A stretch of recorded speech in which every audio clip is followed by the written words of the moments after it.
रहे थे कि सर डिप्लोमा के बाद हमको कौन कौन सी जॉब मिल सकती है। ये वीडियो उन स्टूडेंट्स के लिए भी काफी काम का है जो कि डिप्लोमा करने की सोच रहे हैं और उनको बिल्कुल भी ये पता नहीं है कि डिप्लोमा के बाद हमको कहाँ नौकरी मिल सकती है। तो ज्यादा समय नहीं गवाते हैं और मैं आज आपको इस वीडियो के माध्यम से यही बताऊंगा कि आफ्टर डिप्लोमा इन फार्मेसी आपको किस टाइप की जॉब मिल सकती है। तो ज्यादा समय नहीं गवाते और वीडियो स्टार्ट करते हैं। तो जैसे कि आप जानते हैं कि आफ्टर डिप्लोमा इन फार्मेसी आप एक रजिस्टर्ड फार्मासिस्ट हो जाते हैं। आपका रजिस्ट्रेशन जो स्टेट की जो फार्मेसी काउंसिल होती है वहां पर आपका रजिस्ट्रेशन हो जाता है और वहां पर रजिस्ट्रेशन के बाद आप एक रजिस्टर्ड फार्मासिस्ट हो जाते हैं। ठीक होगी बात। तो हर स्टेट की अलग अलग फार्मेसी काउंसिल होती है, जैसे मध्य प्रदेश की मध्य प्रदेश फार्मेसी काउंसिल, राजस्थान की राजस्थान फार्मेसी काउंसिल, जहां पर भी आप अपना रजिस्ट्रेशन कराते हैं वहां के आप रजिस्टर्ड फार्मासिस्ट हो जाते हैं।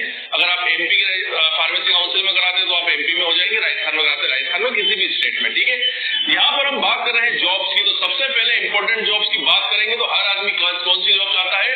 Government job. तो सबसे पहले मैं बात करूंगा कि आफ्टर डी फार्मेसी या डिप्लोमा इन फार्मेसी आपको किस टाइप की गवर्नमेंट जॉब मिल सकती है। तो सबसे अच्छी जॉब जिसको मैं कहता हूं वो होती है फार्मासिस्ट इन गवर्नमेंट हॉस्पिटल। देखिए जो स्टेट गवर्नमेंट के जो हॉस्पिटल्स होते हैं वहां पर टाइम टाइम पे फार्मासिस्ट की वैकेंसीज निकलती रहती है। तो वहां पर आप एग्जाम क्वालिफाइड करके आप as a registered pharmacist hospitals के अंदर जॉब कर सकते हैं और यहाँ पर वैकेंसीज जो निकलती है वो स्टेट गवर्नमेंट के थ्रू निकलती है।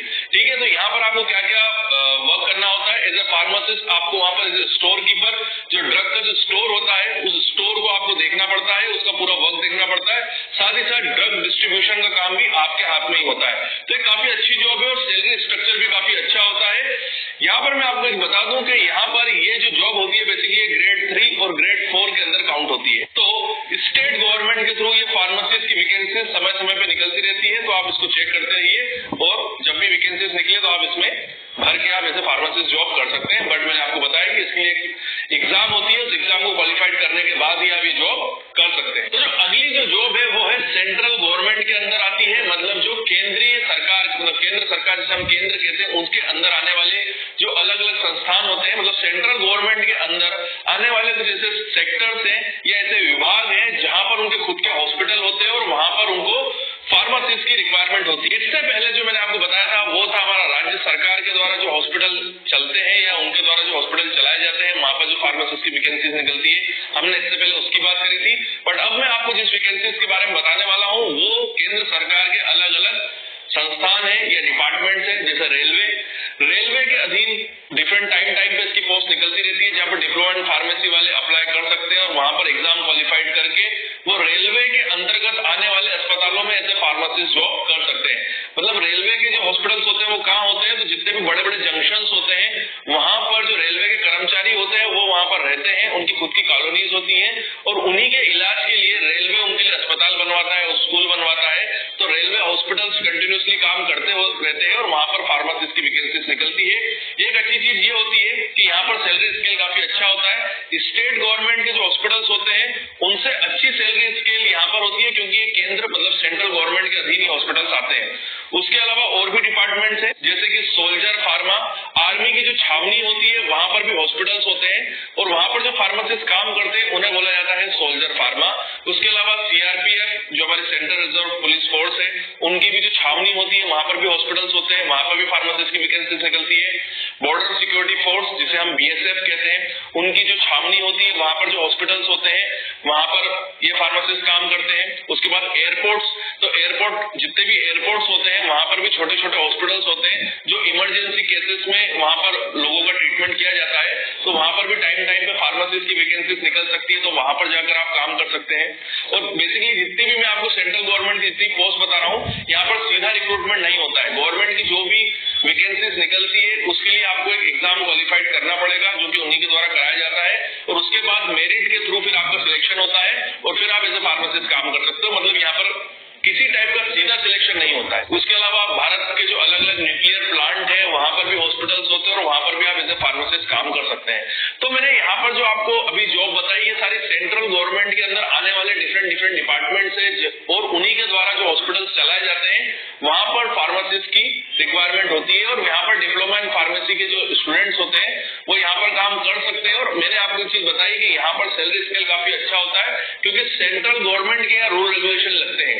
यहाँ पर भी सेंट्रल गवर्नमेंट के अंदर जो फार्मासिस्ट की वैकेंसी निकलती है इसको भी ग्रेड 3 और या तो ग्रेड 4 के अंदर रखा जाता है। उसके बाद हम बात करें प्राइवेट सेक्टर की, तो प्राइवेट सेक्टर में कौन कौन सी जॉब निकलती है, तो सबसे पहले आती है फार्मा इंडस्ट्री। फार्मा इंडस्ट्री के अंदर भी आप as a diploma in pharmacy करने के बाद आप जॉब कर सकते हैं।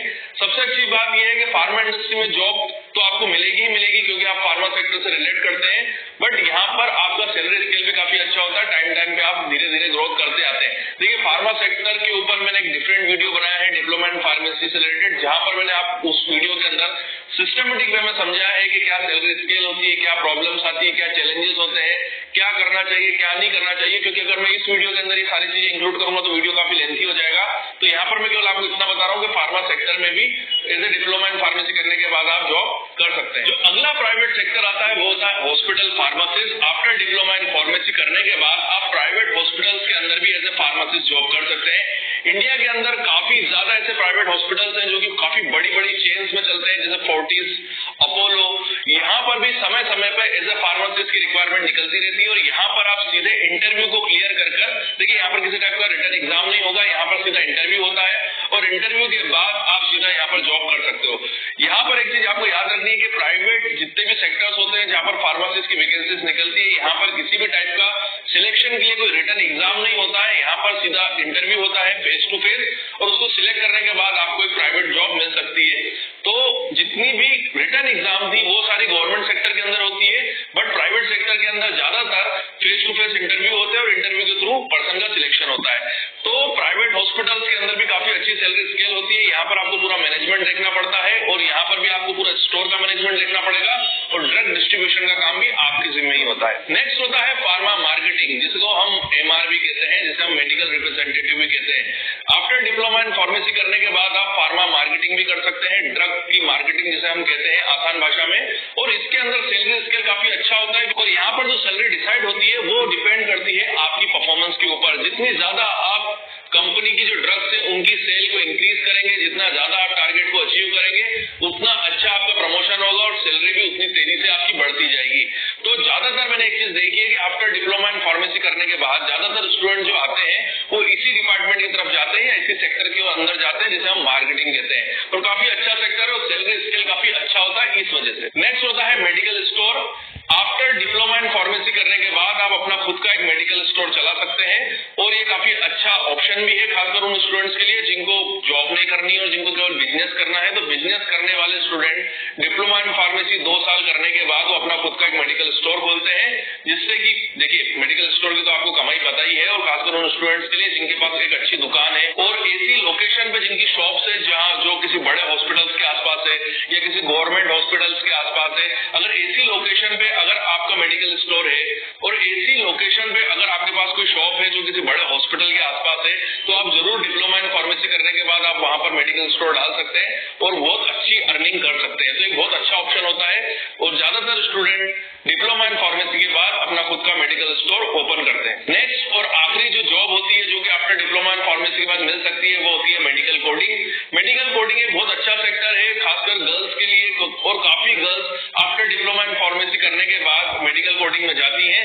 ये मेडिकल कोडिंग बेसिकली एक तरीके से आप सोच सकते हैं कि कॉल सेंटर टाइप का एक जॉब होता है जहां पर आपको एज ए फार्मासिस्ट का रोल प्ले करना पड़ता है। थोड़ा सा मैं आपको शॉर्ट में समझा देता हूं तो आपको थोड़ा मेडिकल कोडिंग का क्लियर हो जाएगा। होता क्या है कि विदेशों में बहुत ज्यादातर लोग करीबन 99% लोग अपना हेल्थ इंश्योरेंस कराते हैं और वहां पर जब किसी का एक्सीडेंट हो जाता है या कोई भी बीमार हो जाता है फॉरेन में, तो वो अस्पताल में जाता है, अस्पताल में उसका इलाज होता है।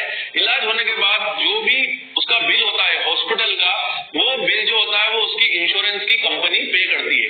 तो कई बार जो हॉस्पिटल्स होते हैं वो लोग ज्यादा पैसा कमाने के चक्कर में कुछ अननेसेसरी दवाइयां या अननेसेसरी टेस्ट उसके बिल के अंदर इंक्लूड कर देते हैं और इंश्योरेंस कंपनी के पास पहुंचा देते हैं। इंश्योरेंस कंपनी को उस बिल को चेक कराना होता है कि ये जो इस पर्सन को जो बीमारी थी और जो उसको दवाइयां दी गई हैं वो सही दी गई है कि नहीं, ऐसा तो नहीं कुछ एक्स्ट्रा दवाइयां एंट्री करी गई है। तो ये सारा क्रॉस चेक कराने के लिए वो इंडिया में जो फार्मासिस्ट बैठे हुए हैं एज ए मेडिकल कोडिंग की जो टीम बैठी है उनके पास भेजते हैं। इंडिया में बैठा हुआ फार्मासिस्ट उस जो मरीज है, जो पेशेंट है, उसको पूरा उसकी जो भी रिपोर्ट्स थी, उसकी डायग्नोस्टिक रिपोर्ट थी, उसको पूरा क्रॉस चेक करता है और उसको जो दी गई दवाइयां हैं उसको क्रॉस चेक करने के बाद वो चेक करता है कि जो भी दवाइयां दी गई हैं वो सही है कि नहीं है। अगर उसको कोई गलत दवाइयां दिखती है कि ये सब चीजें गलत है और जबरदस्ती ये बिल को बड़ा करने के लिए दी गई है, इंश्योरेंस कंपनी से पैसा खींचने के लिए दी गई है, तो उसको रिजेक्ट कर देता है। यही काम होता है मेडिकल कोडर का और यही काम करती है मेडिकल कोडिंग की टीम। तो बेसिकली यहाँ पर आपको केवल